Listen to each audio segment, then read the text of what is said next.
Yo and hello, everybody. Mike here, baseball collector, with my buddy Andy.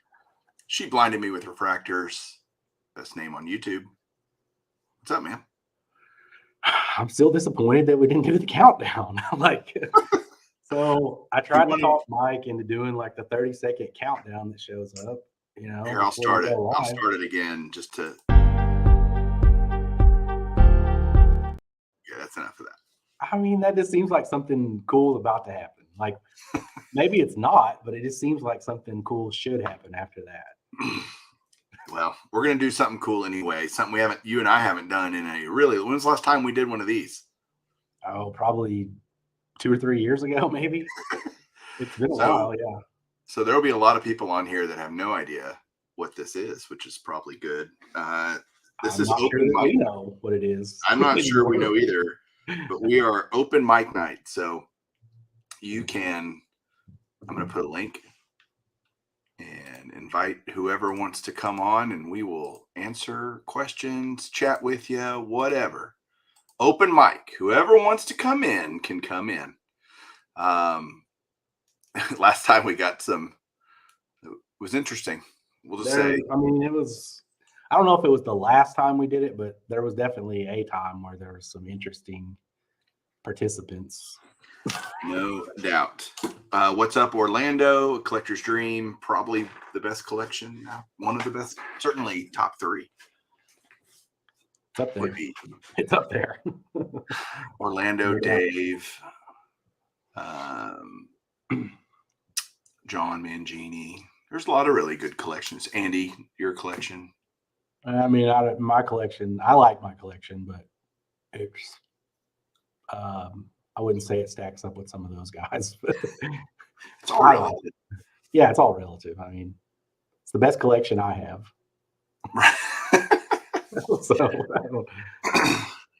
So we literally have no agenda. We talked a little bit about some things we might want to discuss. Like, one thing we don't want to discuss is the national championship. Well, that's what I was going to discuss first, but you don't want to? It was a sad day for the TCU Horned Frogs. It was a sad day for just sports in general. I mean, it was rough, man. Well, nobody wants to see a game like that, right? We all wanted everybody wants a competitive game. You want to be excited. I mean, it was over at halftime for sure. I left the party I was at halftime because I was so disgusted. And I got home at the end of halftime and I'm like, okay, third quarter, first drive. Let's see what they can do now. 3 and out. I'm like, okay, it's over. Let me ask you this question, because I was thinking about this, because we were talking before about how, OU had been in some of these situations before where they had got blown out in these championship games. So as a TCU fan, would you have rather not made it to the championship game instead of having to see that? Of course not. There's 129 other FBS teams that would all have traded places with TCU to have the opportunity, and they would have all gotten beat by Georgia that night. They were firing on all cylinders. They played pretty much a perfect game, and nothing went right for TCU had 3 turnovers, Georgia had 0. I mean, it was just this perfect storm of Georgia awesomeness. TCU playing their worst game easily of the year, but yeah, I'd much rather be there. I mean, that was my 3rd greatest sports fan moment I've ever had. So just the opportunity to be there is, yeah, of course. Would you trade that? No, but you do. It does. Like, I know for me anyway, as an OU fan, like, it definitely leaves a sour taste in your mouth. Like, it kind of, at least momentarily, it makes you forget about how good the season was. Right. Because the ending is so bad. And yeah, but no, I agree with you. You'd much rather be there, because you have no chance of winning the game if you're not in it, right? Well, think about NFL playoffs, any real playoffs, college football, March Madness. Every team is a really good team there. All of them are going to lose their last game but one. Yeah. Only one's going to win the championship. And that's the hardest thing to remember is, you want to be that team, but at the same time, you can still have a great season. Yeah. and not necessarily win the championship. The bowl games make it interesting for college because you can win your last game and not win you can win your bowl game or whatever. And a lot of them look at that as their crowning achievement for the year. Well, but OU, we didn't do that either. So did we see any players in the championship game that are going to be hobby relevant in 5 years? That's always an interesting thing to me. My answer would be no. No, I don't think so, because most of the Georgia players are defensive guys. The receiver for TCU, I mean, you never know. Like, I think with those great receivers in college football, so much of that depends on what team they get drafted by, what situation they're put in, because Right. there's a lot of those guys, like if they get put in the right situation, they can really, like OU has a guy, Marvin Mims. A lot of people may not know who he is, but to me, he's one of the best receivers in the country. And if he gets put in the right situation, I think he could do something in the NFL, but we didn't do a very good job of utilizing him this year. I'm putting a poll into the chat. This is something new I've learned how to do. So I'm typing it up right now to see what everybody thinks. I'm gonna bam.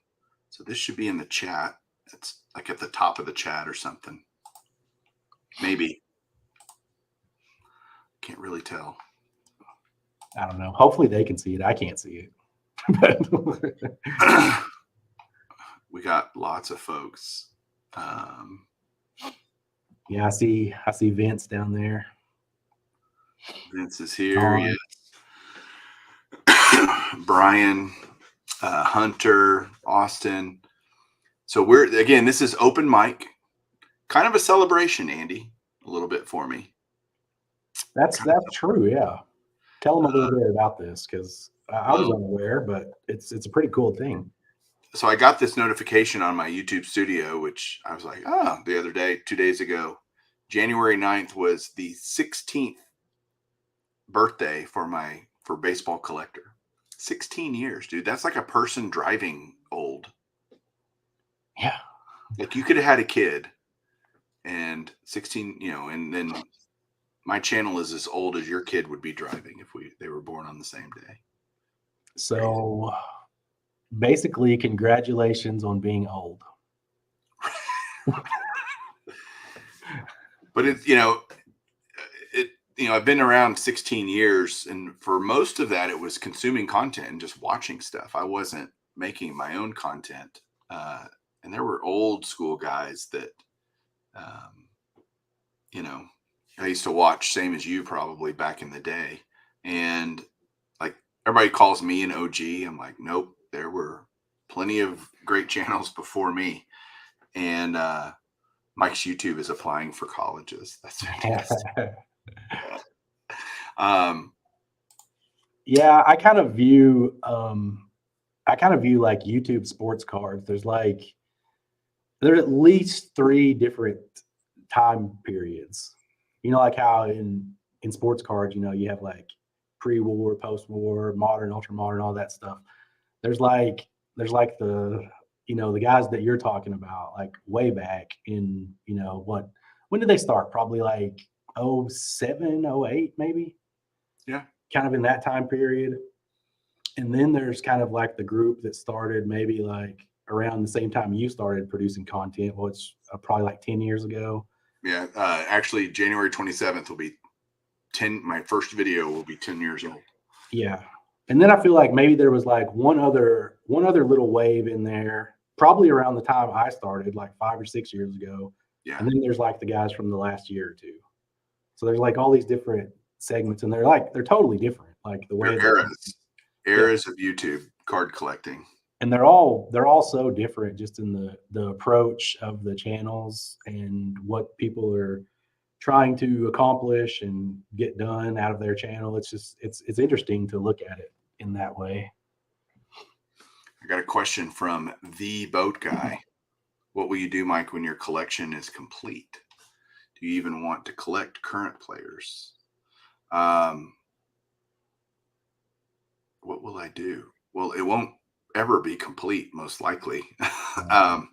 Do I like current play? I mean, I have I get rookie cards of guys that are. I have several Juan Sotos and trying to think. Like I just bought a Jacob DeGrom rookie not too long ago, pre Rangers signing him. Kershaw, and I'll buy current players if they're kind of elite. Mike Trout. I like to buy Mike Trout. So yeah.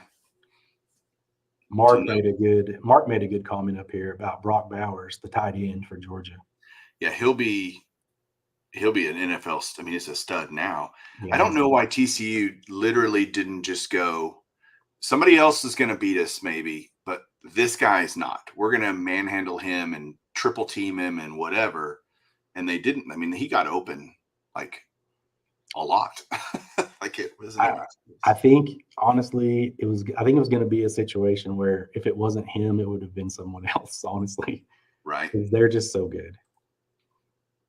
And defense was not really TCU's cup of tea this year. Normally it has been in the past, but not this year, really. Yeah. Yeah. It's going to be. What else is I going to add? Oh, NFL playoffs, dude, are coming. Yeah, I know who you like. I mean, like I actually don't. I'm glad I only have like 4 more days to care about football because the Cowboys looked so bad last week. Well, you're lucky in a way because obviously you're playing the worst team that's in the NFC playoffs. I mean, it's kind of the same. They get a home game when they have a losing record. That's weak. It's Tom Brady, dude. Tom Brady is 7-0 against the Cowboys in his career. Not a good. There's probably a lot of guys that are 7-0 that are 7-0 against the Cowboys. Wow. Yeah. So who do you like in the NFC if you don't like the Cowboys? Because I like the 49ers if I don't like the Cowboys. Whew, yeah. Brock Purdy is the wild card in that thing. I can't root for the Eagles. I just can't. I think they're a good team. No, I can't get there. Yeah, I'm going to say the Eagles are the best team in the NFC.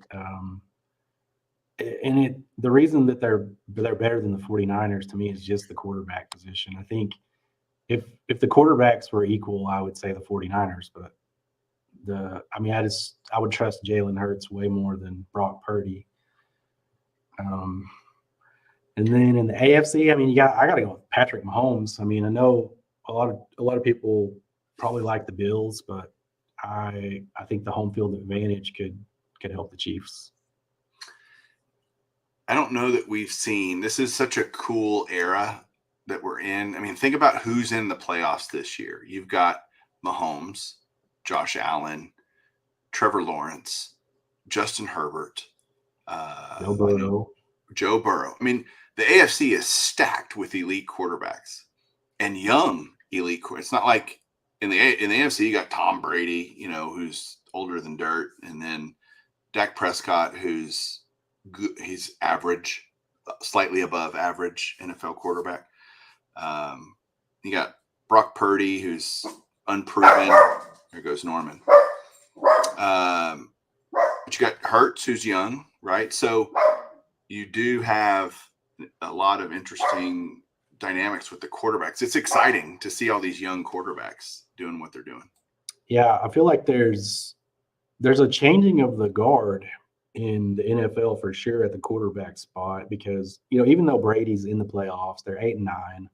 You have Aaron Rodgers and the Packers, they went 8-9, didn't make the playoffs. You have all these young guys that are actually in there this year. And I'm kind of seeing the same thing happen in the NBA a little bit. Like the older guys, the LeBron, he's still, a lot of people still argue he's a top 10 player. I'm not one of them. I mean, because I watch LeBron play and he's putting up numbers, but they're a lot of times empty numbers. He's not what he once was. But yeah, it's kind of cool to see this changing of the guard. And I think that's part of the reason you're seeing a lot of fluctuation in these guys' prices because everybody's trying to predict who that guy is going to be, like who's going to be there's not going to be another Tom Brady or LeBron James, but who's going to be the guy that's viewed as the best player? So everybody's speculating on that, and we have to say Mahomes right now, right? He's already won a Super Bowl. yeah, I do, but like it's crazy if you look at the prices of these guys' cards, and Mahomes, like, they had the best record, he had the best season, he's probably going to get the MVP, and his stuff has went down. I mean, it's weird. Like it's not really, it's not the way that people thought it would go a few years ago. And well, I mean, that's a whole other subject though, because a lot of people that have said a lot of things have been wrong about almost all of them, but yet people still listen to them. Hey, we got some questions for you, or maybe for us. Yeah. Any thoughts on why Fanatics have any thoughts? It's puzzling. It's usually you can buy Series 1. Well, not recent years, but back in the day, man, we used to buy Series 1 Thanksgiving time, Christmas. Not anymore. Yeah, it's weird. Like I did see where they just like Panini, I guess they're maybe getting closer to getting back on track. I saw where they put out, NBA hoops, which I think last year's hoops didn't come out until way later in the season. So you're actually getting to, see rookie cards of some of these guys like actually during their first season instead of after it. So hopefully that will continue to improve for all the people that like to, get their favorite rookies off their team and stuff. The way the game has changed, pitchers will never have their records broken again. What's your thoughts on the new base size and all the new rules this year? Both of you answer, please. They made the base 1 inch bigger on each side, and Yeah. I don't think that's a monumental change, honestly. A lot of people speculate that there's going to be more stolen bases.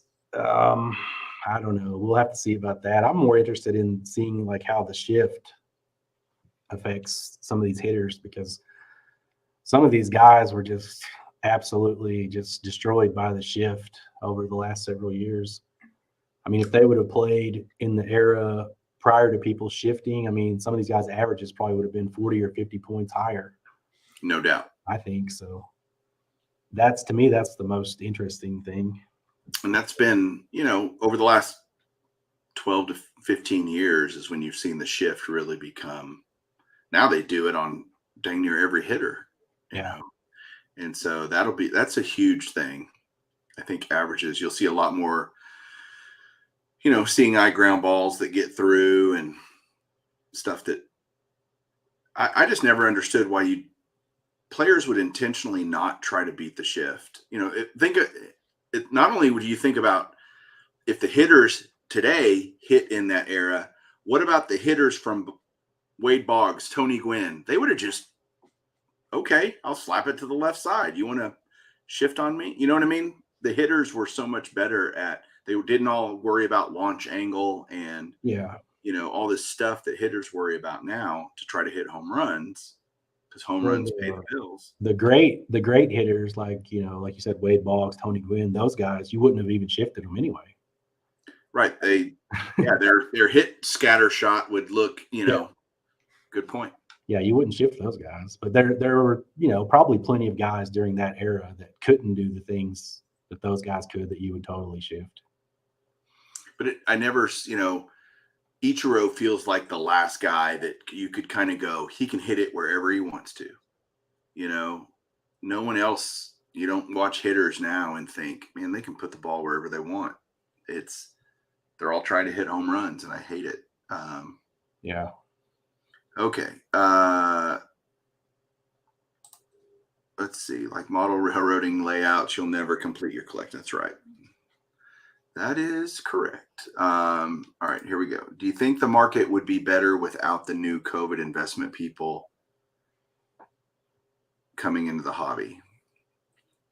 What do you mean by better? What does that mean? I think I think the hobby's better off with those people in it. And I used to not feel this way. I used to be very anti new money, right? And my mindset has shifted over on that over the years, over the last couple of years. Because I mean, we all want the hobby to grow in general. So I don't know. How do you read that question, Andy? Well, if he's talking about like pricing wise, I think it would have been more stable had they not come in, because there was just a huge run up on everything, and you look at, and this is the thing that really bugs me, because I've seen a lot of people talking lately about, have we hit the floor, have we hit the bottom, and all this stuff. First off, nobody knows that. Anybody that says they do, I mean, I don't know how they would. And if they did, they wouldn't tell you. Right. But they're looking at all these charts and graphs, but they're only looking at the previous 2 years. Right. Like they're looking at what the prices were like in 2019, and then they're going from 2020 to now, and they're trying to make some kind of case that this is the floor. Look at the 20, 30, 40 years prior to that. You didn't see all these huge swings. It was pretty level on most things, and then in some cases there would be a slow curve up, some there'd be a slow curve down. But the last couple of years have just been all over the place. So I don't know how anybody can say that we're at the floor, just like no one predicted the peak, right? Right. If they could, then why did some of these guys that are now predicting the floor buy at the peak? You tell me. I disagree, Andy. The weakest NFC contender is the Vikings, 13-4, and they have a negative point differential, which That is funny. I have seen that, and I have watched the Vikings play a couple times where they looked absolutely horrendous. So, well, in two games of their season that they lost, two of their losses, Cowboys, Packers, yeah, combined score, I think, of 88-6. yeah. I mean, because the Cowboys beat them 40-3, and I think the Packers beat them 48-3. Yeah, and almost all of their wins were like, one Close. possession wins, Yeah. one score wins. Yeah, the Vikings are a house of cards to me. I can probably get on board with what he's saying though, because I would much rather have Tom Brady than Kirk Cousins in a playoff game. No doubt. All right, Andy, I'll let you answer this first. Thoughts on buying raw cards versus slabs to help complete a collection? Yeah, I mean, it's just a personal preference thing. Like, most of the stuff that I buy is slabbed, and just because I like it better that way. But I totally get the people that don't and the reasons that they have against it. I mean, like, I think in a lot of ways it is silly, but it's just what we like. People that collect them, right, Mike? Yeah, I mean, but I've seen it at shows. Are you coming to the Dallas show this weekend, by the way? No. Okay. I'm not going either. But the gravitation toward the movement towards back to raw, it just shows you that everything in this hobby is cyclical.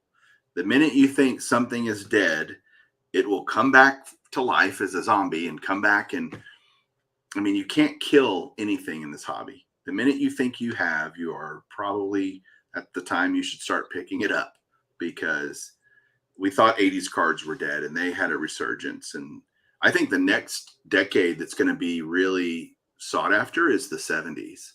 I think you're going to start seeing the people that collected in the 70s are in their mid 50s to mid 60s, and they're going to get to a point where they just want to start buying those cards from when they were kids again. I think go ahead. I mean, this doesn't really go into this question, but like the best advice that I could give anybody as far as like, working on their collection is just buy what you like, and, don't really pay too much attention to like the trends, because like Mike said, they come and go. Something that's hot today will be cold tomorrow and vice versa. So if you're just collecting the stuff that you want, who knows, maybe it'll be trendy someday, but do you really care? A lot of times, Yeah. Just buy the stuff you like, and you'll be happy with it. And buy what you can afford. I think people try to, buy out of their comfort zone. Yes, Tom, the bases are still 90 feet. Okay, here we go. I'm just pulling questions up as I'm reading down. Yeah. By the way, thanks to everybody for joining in. We got 60 some odd people in here. So if you have questions, ask them. If you want to join in, here, I'll post the link again. This is an open mic night. Like, not just for me and Andy to just talk. Yeah, somebody come in here and make an ass out of us. Exactly. Shouldn't be super hard. easy. With PSA announcing they are now scanning all cards, do you think it will draw more people to the registry to maintain their card images? Maybe. I hadn't really thought about that. I mean, because I scan every card already.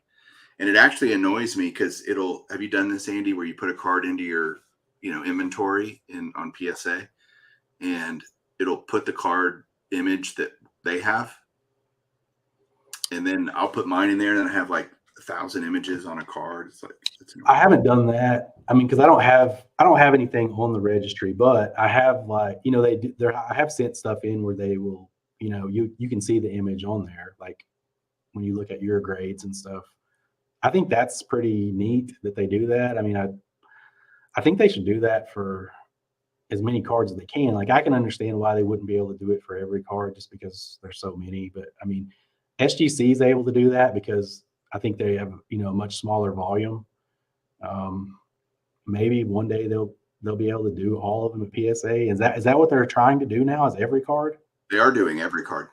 Okay, because I know for a while they were doing, like, if you submitted a card at a certain level, they would scan it and everything, but I don't think they were doing bulk stuff back then.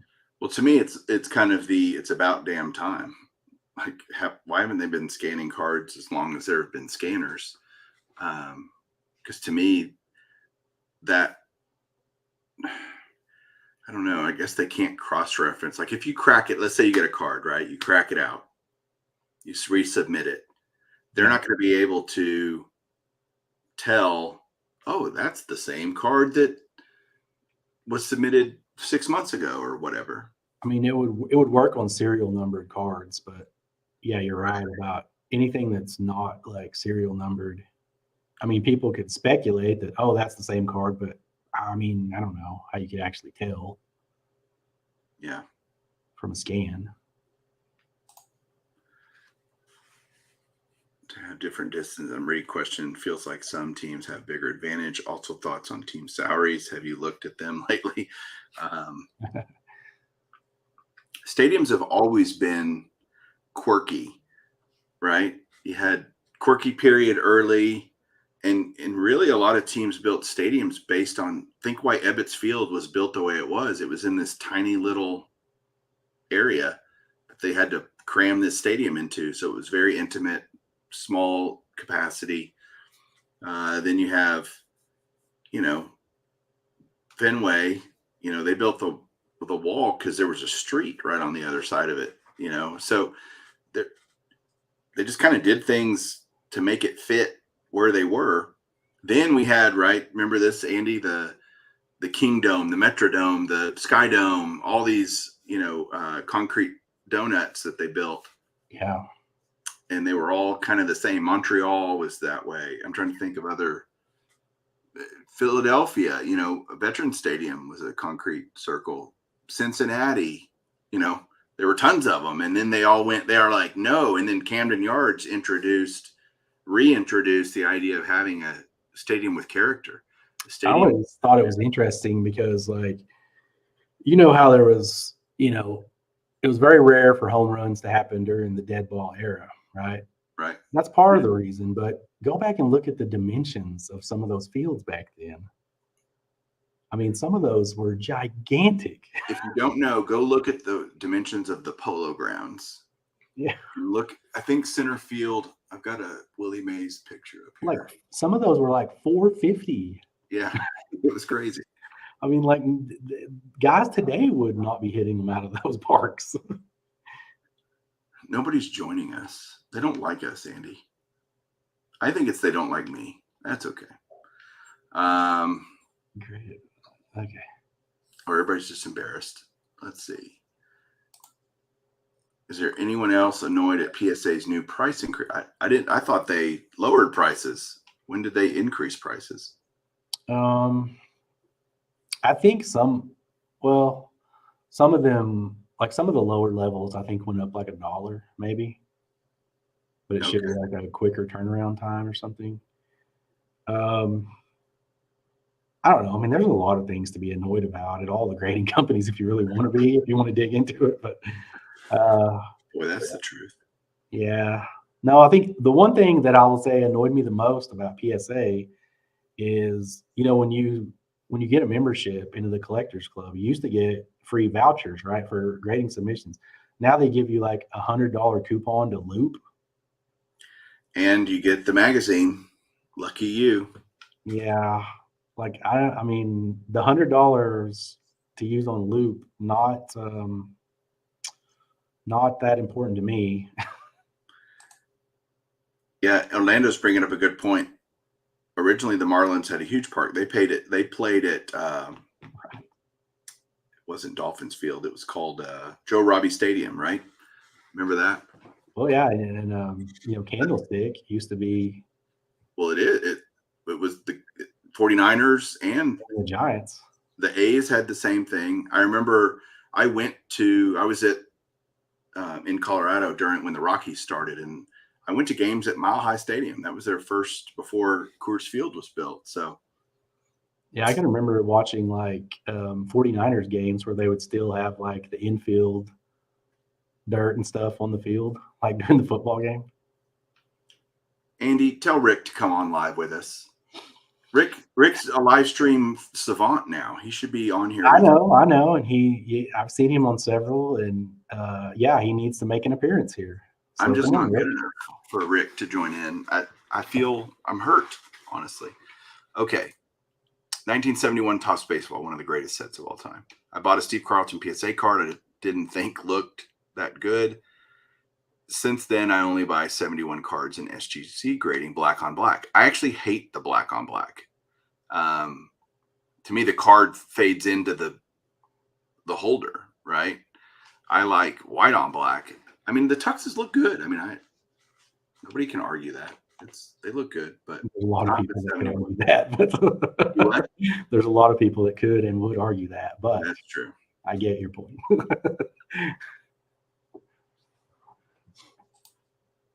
I'm happy with the current PSA prices. I pay $6 for a Big Mac now.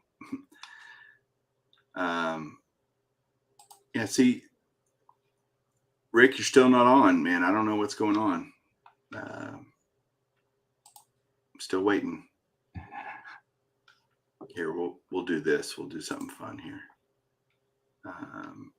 I see some controversial question there. Oh boy, I can't wait to see it. Hang on. I mean, it can. I see a question on there that could be viewed as controversial, but I mean, I don't know. Here, we'll just have this going until he shows up. Yeah, where's Rick?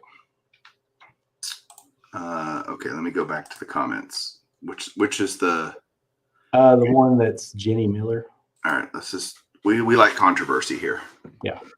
I have a question. When it is okay to post a player's card, such as DeMar Hamlin, the hobby frowns on instant posting on eBay, but say you had his cards in a stack to list. When is it okay? I think it's okay to list a player's cards anytime. Just don't. What I don't like is you're going to list a card which is normally a $3 card, and now you think it's a $100 card. That's the price gouging. Is what I'm not. I think I frown upon. Listing only makes sense. There's news about a player. You would do that if they hit 3 home runs in a game, or what? This just happened to be a negative thing. It's a situation where, first off, they're your cards, so you can do what you want with them. Sure. But the situation that happens, and the part that I don't like, kind of to your point, is there will be like a couple of these that'll get like super shield early on. So then everybody thinks, oh, mine's worth $3,000, right? So they start, listing them at these crazy prices, and I would venture to say like hardly any of those that go for those crazy prices actually get paid for early on. So I guess people can do what they want, but I don't think that people are making these huge profits like a lot of people see and think that's what's really happening. Kevin, this is a great book, by the way. I have this book. It's Lost Ballparks, not the ballparks in Spanish, but he It's so mistyped. funny because I actually have like sitting right next to me a classic ballparks There you go. book. I got that for Christmas. So Mine isn't in here. It's in the other room. It's on my coffee table, actually. Great book. yeah. Totally agree. Let's see. People agreeing.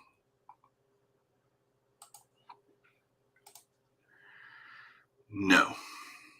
I've talked to people there that would know, like the president, and they're trying it. It's a lot of work to create the registry, honestly. But here's what I don't understand. They used to have one. Okay. So how hard is it to just basically replicate what you already had? I don't know. I didn't know They that. had one for a long time. I didn't know that. Yeah, they used to have a registry. So I don't understand. Like to me, it's just a thing where they must not see it as a priority, because I don't think I'm sure it would be difficult, but I don't think it's this, mind blowing thing that they make it out to be. I think it could be fairly simple. Well, it's shocking me. I've talked about this a lot on a lot of different videos. What Orlando's bringing up, this universal set registry, where then it doesn't matter what slab you're in, and It's not going to happen. it's not going to happen. Somebody would have to really develop it, and it would cost a whole lot of money. But it is interesting that with all this new money, starting all these new hobby businesses, that this hasn't been an idea that has made any sense. I mean, in reality, VCP is kind of a universal registry. You can put any slab in your VCP. Vintage card prices is what VCP stands for. And I put all my slabs in there. If it's a Beckett slab or an SGC slab, or 99% of my slabs are PSA, but I do have others, and I put them in VCP. The reason that there hasn't been one created is because you have to figure out a way to make money off of it. I mean, that's why PSA has one, because it makes them money, because Right. people will grade cards with them because of the registry.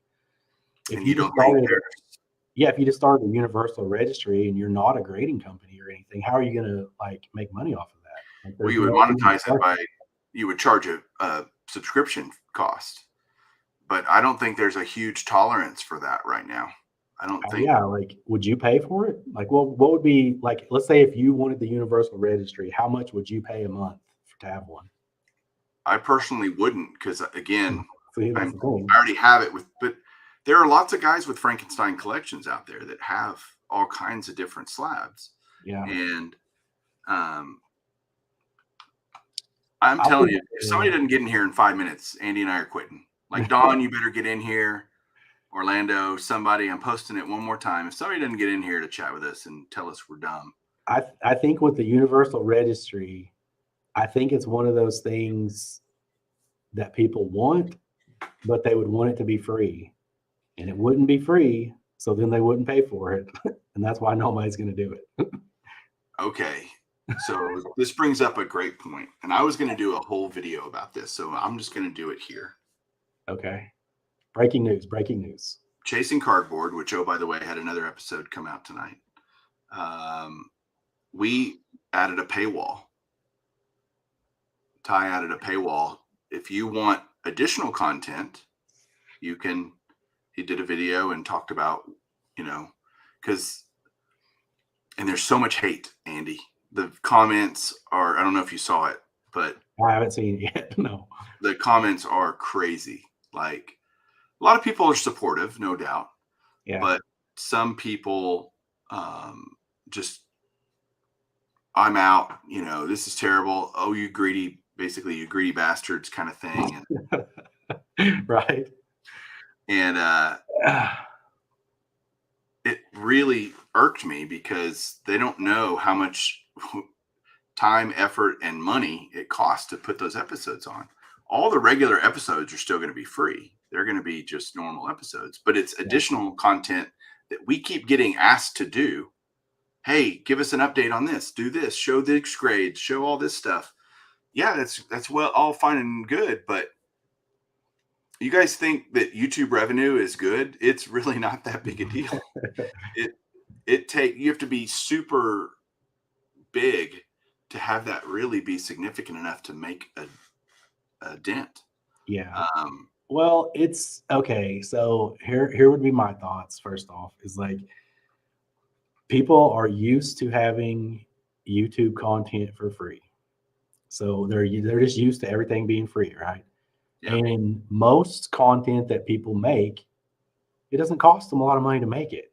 Now, this is a different situation because you guys are literally traveling the country, and we all know how much gas is and all this, all the Plane travel tickets, and everything like that. hotel. So this is one of those rare cases, like in the content world, I think, where you have a lot of overhead to make these videos, and I don't see any way that you could possibly continue to make these type of quality videos if you were just doing it for free, honestly. Like, and no, I didn't know any of this, so this is all news to me too. So I haven't seen any of the Well, it's good the to know hate or anything. you're a loyal Chasing Cardboard follower. Appreciate that. No, I do watch. I've watched every episode. No, When did it's this one come out? a couple weeks ago he did that, but it was not accepted by everyone. Now, in all fairness, I just think just choose. If you don't want to see the extra content, you can still watch all the episodes for free. Right. But it's also a support thing. Like, we just got a little support here, Canadian. So that's like 12 cents American, I think. No. No, just kidding. But there was some really, So bad where was this posted to? That on Chasing Cardboard. Like, I don't I think know. it's called, like, we have some exciting news or something like that. And it's to, oh, here we go. Jenny says, I'm glad you shared about the extra content it will be. Had wondered about the change. My initial reaction was I thought it was just being shared as a journey and then changed to charge. No, the episodes are going to, 4 episodes she added. No, that's all still free. It's just, if you want this, we keep getting, again, hammered. Hey, show us this, to talk about this, do this, do this. In fact, I'm shooting Friday a whole bunch of stuff for the paywall, behind the paywall. Was it just like was it like a short video that was put out that talked about this? Like 5 minutes, maybe. Okay, because I usually just watch like the full episodes when they come out. Right. I've seen all of those. I must have missed that one. Maybe was it like around the holidays, around New Year's? Because I probably was around New Year's. I Yeah, think it was around New Year's. I wasn't paying any attention to YouTube because we have like a late Christmas, so I was at that probably. So I do have a VCP subscription already. I love it, and it's expensive. It's, God, I want to say $180 a year. Somebody can correct me. How much is it per year for VCP? It's not cheap. It's $12 to $15 a month. I just pay it once a year, and it just hits my credit card, and it's not that big a deal. I enjoy having it, but I don't know.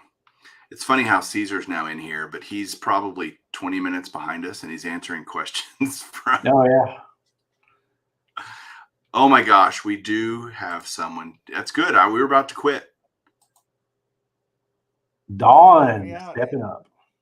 I'm calling you out. Here, we can take off the "Where's Rick" banner now because we don't care where Rick is anymore. Dawn's here. Dawn, you're frozen. There you go. What's going on, man? Hold on a minute. Is that better? He's got to shut down everything else on his computer so it works. And we can barely hear you. That's what I'm doing. Can't hear me, huh? Well, we can hear you. You're just a little low on the volume. Yeah. Which is probably good. Okay. Probably. For those of you guys that don't know, that's Dawn right there. He's my buddy. Hell no. So Dawn, what are some of your thoughts on? Do you have any thoughts on any of the stuff that we've talked about so far? Well, I'm one of those Frankenstein collectors, like was talking about. So yep. I do like the idea of the registry. I would pay a small amount. I don't think I'd pay a ton to do it. It's not that important to me. It'd be a nice place to put all the cars together. And it would be kind of cool to, like I'd have the 56 set, the Hall of Fame registry completed if you were able to do multiple grading companies, because those are both PSA and SGC. Yeah. So what would be the price range? What would you pay? Oh man. So what's VCP? What's that? VCP is $18 a month. Would you pay $5 a month for a universal set registry? I would, if they had like a yearly fee and I didn't have to worry about it, just paid it once a year. Yeah. I would probably do that. Yeah. I pay my VCP $60. Yeah, I think that if people really want one, I think these are the type of conversations that people out there that could possibly build this need to hear, because they need to know how much somebody would pay, and then they can decide, would it be worth my time and effort to do so they would need a subscription for reoccurring business, and then they'd have to monetize it somehow with advertisements or something, I would think. Well, let's say oh, sorry, Don. Let's say you're charging $5 a month. I was just going to say. Oh, we keep interrupting each other. Go, Don. No, I was just going to say, Andy, the one disadvantage is that you're not a grading card company that's, fueling that engine like PSA does. Yeah. Well, my point was doing the math, right? I mean, if you think the price that the market would bear is $5 a month. And if you had 1,000 people, which I think would be amazing, I don't know how many people would want to do it. 1,000 people, that's $5,000 a month. I promise you it's going to cost more than $5,000 a month to run that thing. Yeah, you'd have to have like a lot of sponsors and ad revenue. And 5 is probably missed, but at what point are people going to pay for it? Yeah. I really don't know. I've always, I know, I have heard you say it before. Like, I always thought it was a great idea. Yeah, the idea is good. It's Go ahead. Who's going to do it? Yeah. Yeah, and I mean it's hard enough just putting like PSA registry number, all the serial numbers, but now you got to do it. Like, how many companies are you going to put in it? And then every, is it just PSA and SGC, CSG in it? Do you put Beckett in it? You put them all in it? Tag. I don't know. That seems very cumbersome. I mean, Tag doesn't even do any vintage stuff, so that would be out for you guys. I have a really important question for you, Don. How many Cohibas do you have left that I sent you? Yes. 0? They've been gone on. Yeah. We don't waste those. Were they good? Use. Were they good? I'm just kidding. They were. You're Shared breaking some up. with my brother, so that's why it also went down a little bit. Is it just I don't me, Andy, know or is Don what's going breaking up on really here. bad? This isn't the normal computer I use. So. Yeah, it's breaking up every once in a while. All right. Well, I'm going to jump off then if this is bad quality. So, but I just wanted to show that I'm better than Rick, and I at least came on. Unlike Rick. I agree. You're definitely better than Rick. No doubt. All right, guys. See you. Thanks, Don. Jump off. Thanks. See ya. See you. Well, at least somebody joined us, Andy. Yeah. I mean, that spared us a few minutes of saying ridiculous things. Possibly. Right? Allegedly. Just say I'm on the registry and I'm trying to collect the number one top card from every year for that set. That's actually a really good idea. That's cool. I've never heard of anybody doing I that. haven't either. That is actually a really cool idea. I like it. But what he says is true for me too. And I have a bunch of BGS and SGC number ones that I can't enter, and it's not good for my OCD. I'm telling you, most of us collectors want symmetry. We want consistency. You know, I bet even Don, who does have a Frankenstein collection, he's not on here anymore, but he may can answer in the comments. He would prefer everything to be in one grading company. Like, I think everybody would go, yeah, I'd like them all in one if I could find the perfect one, or the one I like the most, or whatever. But you know, like I have most of my cards are PSA, but I have some SGC, I have some CSG, I have a few Beckett's, and it really doesn't bother me until if you want to lay all of your cards out and just kind of look at them, then it kind of like you're like, oh, you know, they just don't line up properly. It's just this one's thicker than this.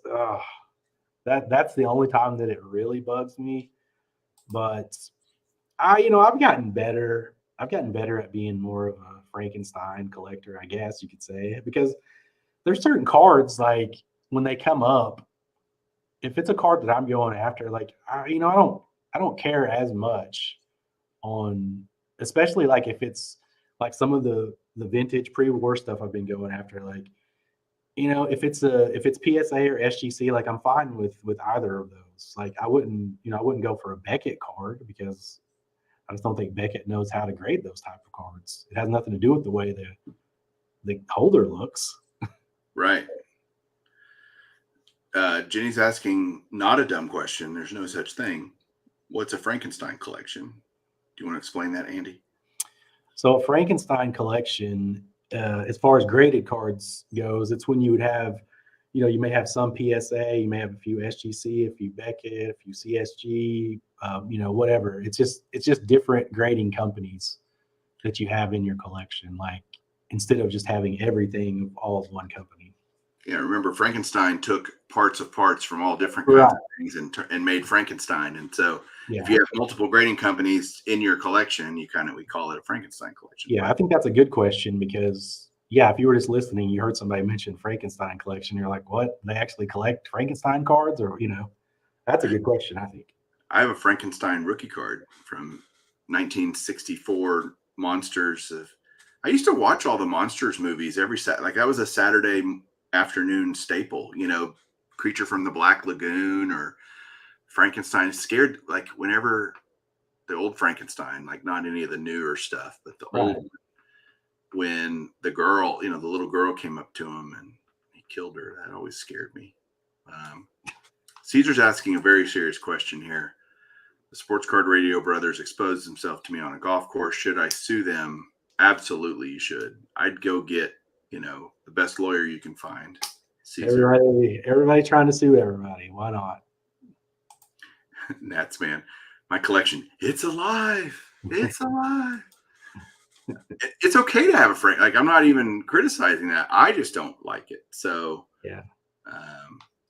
I mean, I would prefer to have all of mine in the same holder, but it doesn't work out sometimes if you're really going after the card, like that's the main thing, right? Sometimes it doesn't work out that way. it drives me nuts that PSA and other brands don't interlock when they're stacked. That's, there's a lot of reasons why people go, yeah, I want now. And I've admitted this on another video. I can't remember if it was Golden Age of Cardboard or somewhere. If, oh gosh, here we go. Oh my goodness. Pepino. Am I on here? Yeah. He's on here. What's going on, man? Can you hear us? Can you hear us, Caesar? There's like a delay or something. Activity. See, I don't know if it's working, Andy. Is our live stream even working? It seems like there's a delay. Oh, see, and here comes Keating. I don't know if it's working, Andy. See, Keating's watching us. It seems like there's a delay. Why don't you mute your television, John? Turn me for a party. Keating, I don't know if it's working. See, Keating's watching us. We're in the Mute your Matrix. television, John. It does feel like we're in the Matrix. How's that? Better. Caesar, can you hear us? Yeah, I can hear you guys. I hear an echo though. Is that me? No, John was being a punk. Okay, Caesar, I have to ask you because one of the things, first of all, your collection is awesome. There's Frankenstein. There's a Frankenstein card. There you go. Frankenstein collection. But Caesar, I love your binders, and you've inspired me a lot to start doing binders because of what I see behind you and G's Mikey, the way he does his, And I guess maybe it's an LA thing, but I don't have enough space for all those binders. How the heck do you do it? I really. Go ahead.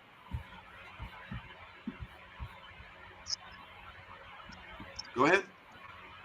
Oh, well, I really don't have that much space here. Like my cardboard is only 10 by 10. It's actually like an old office in the house. But yeah, that takes up a lot of space.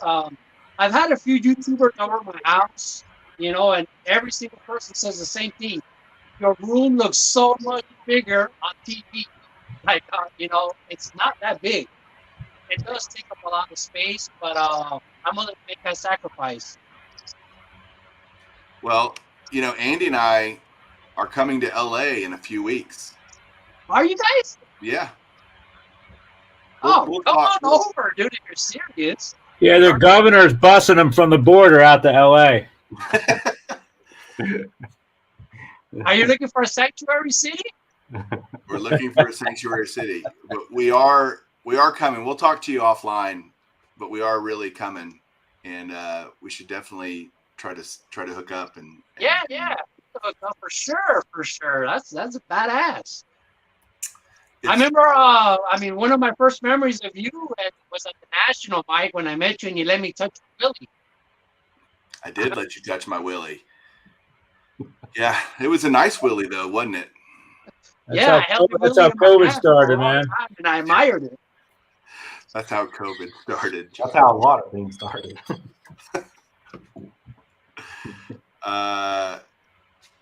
Yes, Rick. Rick's asking a question. The answer is yes, we are.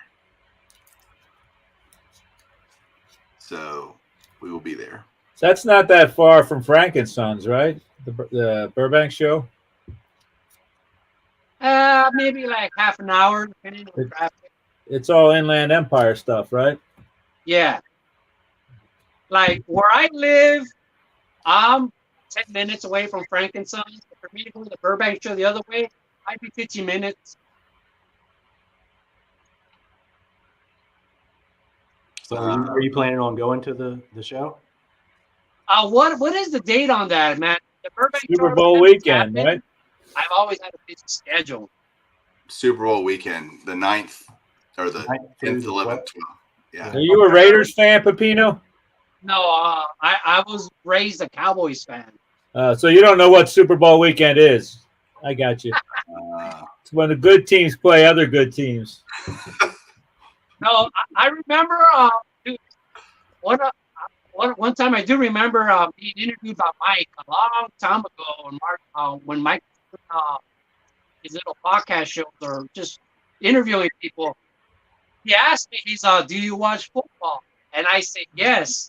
I watch every single Cowboys game and every Super Bowl.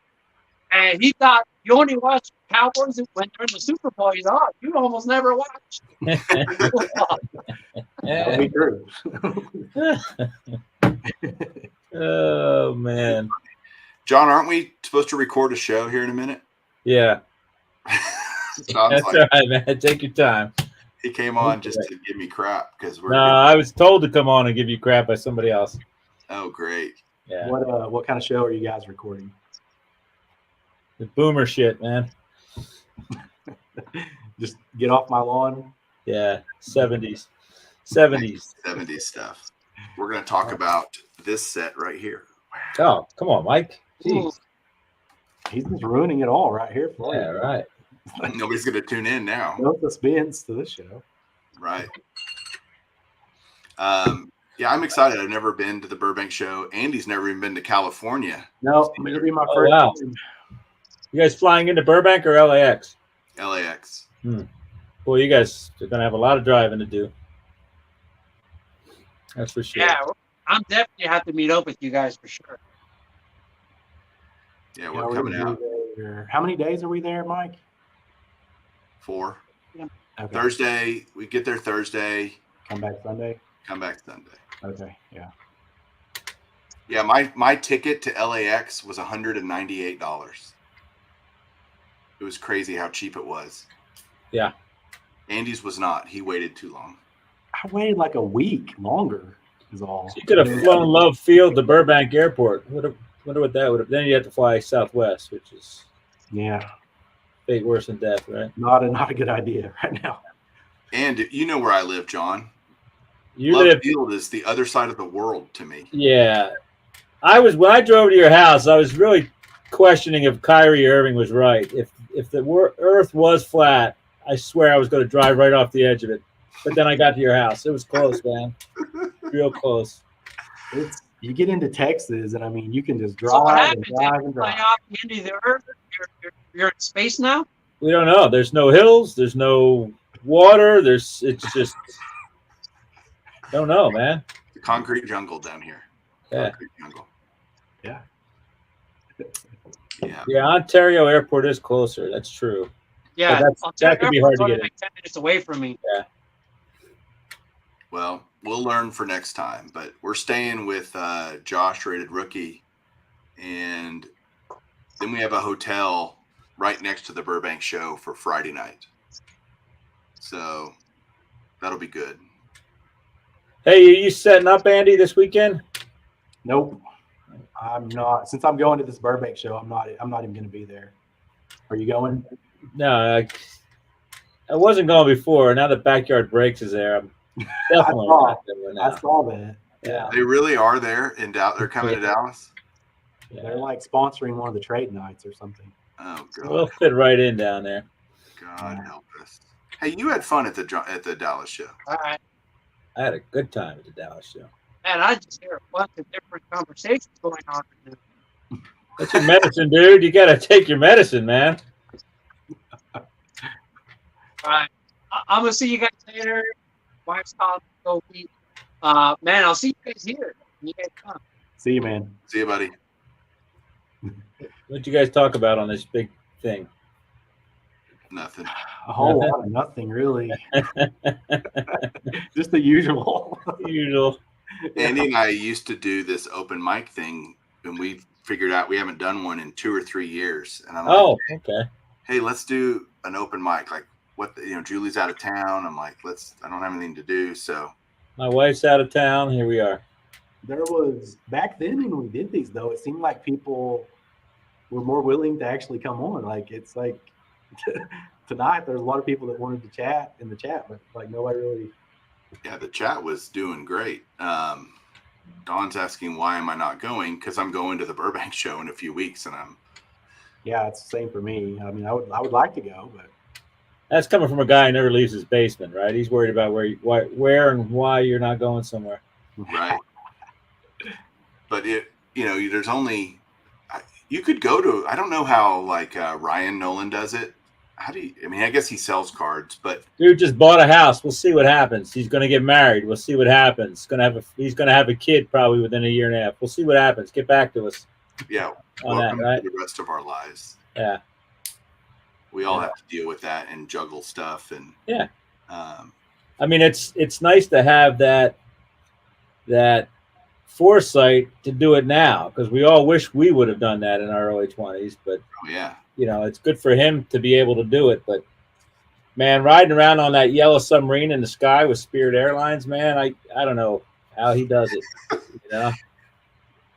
It's also in Dallas show. There'll be another one in 2 months. So if I don't find anything at the Burbank show, I don't have to. It's not like I only have this one opportunity to go to the Dallas show. There's 6 of them a year, plus the Fort Worth shows that are in the off months that are over in Arlington. So plenty of shows to go to now around here, which is great. I love it. How many cards did you buy last year at a show versus other means? It's probably a vast minority of the cards you bought at actual card shows, right? I would have said a very small percentage, yes. Yeah, for sure. Miss a show, you miss a show. It doesn't mean you miss a card. You're picking up a card, right? Right. Fun shows are always fun. Last Dallas show, though, I was asleep under Andy's table. That was weird. Because I was sick. Stay away from trade night, man. I was sick as a dog. I can't even believe. I only went because Dave flew in here with Caden, and I had to. I mean, I wasn't going to cancel him. He had plane tickets and stuff, but I felt like crap. Hey, Don's obviously got somebody punching up his jokes. Can you just acknowledge him every now and then? Okay. God. Probably. Coming from the guy who's sitting in his basement. Oh, you got me, Don. One more. He's got one more in there. Here's the good one. Ryan Nolan's going to learn about community property. Oh, yeah. He is a great kid, though. Probably his mom's at that. There you go. Don. Boom. Yeah, it was a zinger, Don. Remember the good old days where Mike did a show called On the Fly. So there's a story behind that. Ty and I haven't done On the Fly in a while because Ty's about to have another kid. It'll be his 7th child. How we call it Mike and Ty zip up your fly so he doesn't have any more kids? Is that taken already? No, but that's a good one. We tried Hobby Candy with Mike and Andy a few weeks. You got the wrong crowd, huh? Yeah, that was a different crowd. It was a different feel. It's funny. We got people coming in now. And we're about to get off because these are like the guys that go Christmas shopping on Christmas Eve. That's what's happening right now. Let me show up. Yeah. Well, John, thanks for jumping in. I'll come over to your stream in just a minute. We'll cross streams. Oh, don't cross streams. Don't cross the stream. Ghostbusters. All right, I'm gonna go into hair and makeup. I'll see you. All right, see you, John. Well, this was fun. Yeah. See how much I love talking to you. Like you and Garrett. Well, there's probably 5 of you guys that are like my best friends in the hobby, right? And you're like my brother. So talking to you is always fun, but it is fun when we get other people. Of course. I mean, that's the point of the show. Yeah. But hey, next time, maybe in 2 or 3 more years, we'll be doing another one of these. We'll try it again in 2026 and see what happens. Yeah, it's right there. In fact, I'm rearranging cards in it right now. That's why there's nothing on top of it, because I got to open it up. And I've got what is your schedule on that, Mike? Like, is it every month? No, it's just when I feel like it. Just periodically.